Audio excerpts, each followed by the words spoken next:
بسم اللہ الرحمن الرحیم۔ آج میں ایک مسئلہ بیان کر رہا ہوں، وہ ہے نماز میں بار بار ایک کام کرنا۔ نماز میں بار بار ایک کام کو دہرانے کے متعلق احناف فقہ حنفی کے نزدیک حکم اس بات پر موقوف ہے کہ وہ کام کیا ہے اور کیا وہ نماز کا حصہ ہے یا نماز سے خارج کوئی عمل ہے۔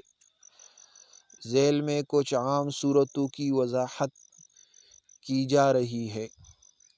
نمبر 1، نماز کے افعال کو بلا ضرورت بار بار دہرانا، مثلا رکوع یا سجدہ دوبارہ کرنا۔ اگر کوئی شخص بلا وجہ سجدہ یا رکوع کو بار بار دہراتا ہے تو یہ مکروہ ہے۔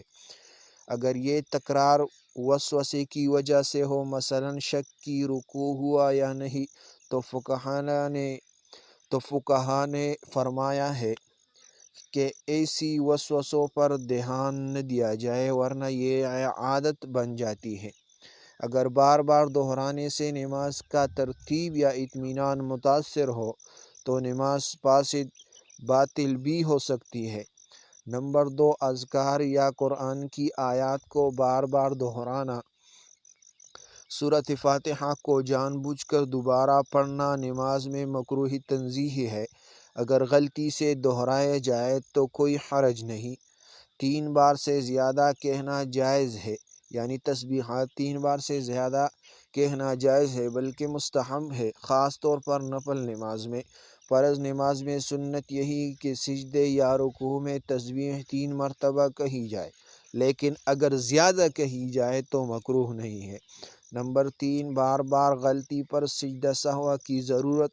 اگر کوئی شخص نماز میں بار بار غلطی کرتا ہے، مثلا قاعدہ میں کھڑا ہو جاتا ہے اور پھر بیٹھتا ہے، تو بعض صورتوں میں سجدہ سہو واجب ہو جاتا ہے۔ اگر یہ تکرار عادت بن جائے تو احتیاط اور توجہ کی تاکید کی جاتی ہے۔ نمبر 4، غیر نمازی افعال کو بار بار دہرانا، مثلا کپڑے سنوارنا، چہرہ صاف کرنا۔ احناف کے نزدیک نماز میں کثیر حرکت نماز کو فاسد باطل کر دیتی ہے۔ اگر بار بار کپڑا درست کرنا، بال سنوارنا یا کوئی اور کام کیا جائے تو اگر وہ حرکت قلیل ہو تو نماز درست ہے۔ اگر وہ حرکت کثیر ہو یعنی دیکھنے والا سمجھے کہ یہ نماز میں نہیں ہے تو نماز ٹوٹ جائے گی۔ تو یہ مسئلہ ہم نے بیان کیا، یہ دوسروں کے ساتھ شیئر کرے تاکہ وہ ان کو بھی معلوم ہو جائے کہ نماز میں بار بار ایک چیز کرنا یہ نماز کو فاسد کر دیتی ہے۔ وما علینا الا البلاغ۔